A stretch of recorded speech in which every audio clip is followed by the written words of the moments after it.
ছোট বাচ্চাটা না ওই যে ওয়ার্ল্ড বলে লেখা আছে সাদা গেঞ্জি, ভালো। উনারা ঝগড়া লাগিয়ে দিচ্ছে। এবার তাকে ফেলি দিয়া একটু হাতে হাঁস লাগছে, সে বলে এবার মোর মোর মোর।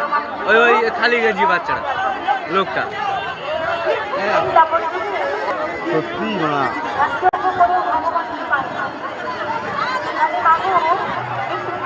মানসিকতা এগুলো।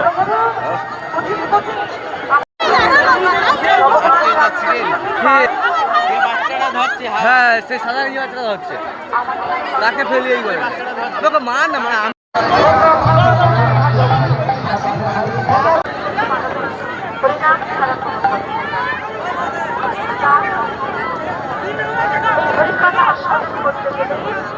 আগে আমাদের গরু জনক